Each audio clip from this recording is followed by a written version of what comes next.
Hi everybody, this is the comic book cut, the amazing, spectacular, terrific, the great one, the people's champion. Your host, and welcome back to the comic book cut. Hopefully you like this video. So if you're watching this video, you're interested in the Fantastic Four First Steps trailer, and really interested in the movie. Now this is the channel you want to subscribe to, because we're going to have a lot of videos here. We're very quiet the last week, but we're going to do a lot of videos here, and we're going to talk about the last trailer, the final trailer. Movie comes out in a couple of weeks, so it'll be interesting to see what the reaction is. This is a headline from Phantom Pulse, and they saw the trailer.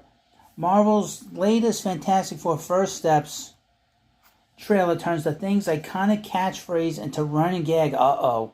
Again, denigrating the characters, especially the male ones.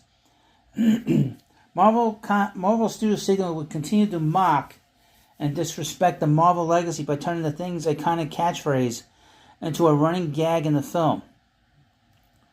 Marvel Studios released a new trailer for its upcoming Fantastic Four First Steps film, and throughout the trailer turns the Thing's iconic catchphrase, "It's Clobberin time," into a running gag.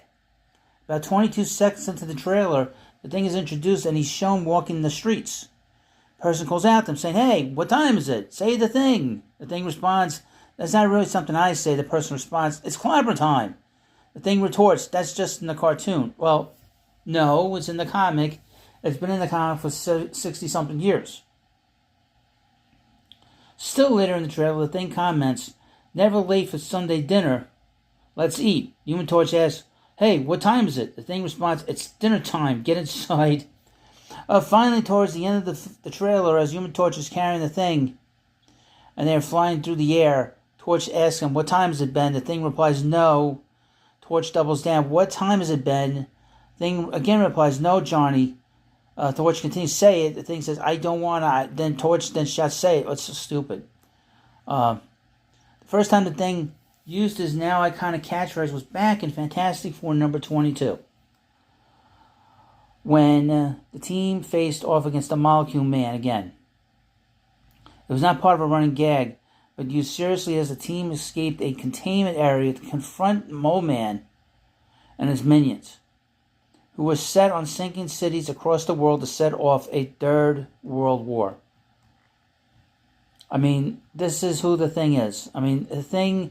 See, the problem is that if you're an outsider trying to do something with the Thing, you look at him as sort of a joke.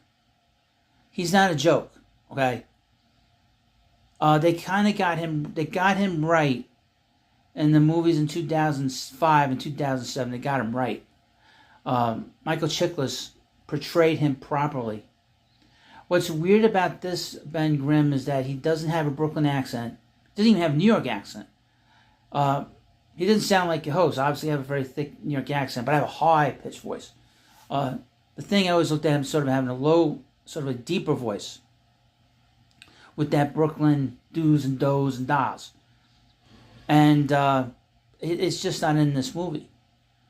The actor who plays him does not look like a New Yorker. He doesn't talk like a New Yorker. The casting for this movie is very strange, as you know. They hired Pedro Pascal, one of the most toxic actors out there, and one of the more political ones, and really a bit of a coward, particularly when it comes to Gina Carano. But he miscast in this movie. The Thing is miscast in this movie. The Thing is not a joke. Okay, he's living in his mind a nightmare. It's the Beauty and the Beast scenario with him. Now, I don't know if they've introduced Alicia in this movie, but Ben Grimm is sort of a sour puss. And he's not the most pleasant individual to deal with. They've introduced that very clearly in the beginning of the series. Now, eventually, as the character developed, he had more of a personality. You saw his humor, the fun aspect of it. But you have to have him be very serious to take this seriously. What they deal with as characters is extremely dangerous. He is sort of the comedic individual. He's the character that brings the comedy, which is ironic considering he's a monster. Looks like a monster. He is a monster. but you don't like laugh at him. You don't make fun of him. It's just, he is one of these characters that is, there's a seriousness to him. But you feel safe with him. He's a very safe character. But if you're making fun of his catchphrase, which has been a very important catchphrase for 60-something years in this movie, then you don't understand the character. He's one of my favorite characters, top 5 favorite characters in comics. He's an original character, to be honest with you. He's the first monster character who's a hero. He predates the Hulk. And since he predates the Hulk, as a monster hero, you show him respect. He has a big personality. We know this. He's a fun character. But there's a seriousness to him that you cannot denigrate. And plus, it's the balance there between him and Reed, because Reed is not a fun character. There's no yucks coming out of Reed Richards. Stan always wrote Reed and Ben as sort of like the odd couple. They were best friends, but they had very different personalities. Reed was always boring, and Ben would tell him to stop boring us and shut up. And Reed would tell Ben to take things seriously, or tell him to sort of, I'm going to help you, yada, yada, yada. But you have these characters that are being, they're not very good. So, they're not being, portrayed properly, and they still haven't gotten it right. And again, if you've been watching the videos here, we know what happens at the end of the movie. Spoilers here in this video.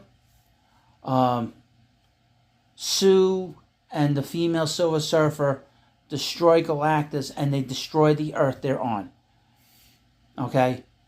In the comic, Reed Richards saves the planet Earth and basically threatens to, stick the ultimate nullifier up the ass to Galactus if he doesn't leave the planet. He basically tells him that. No uncertain terms.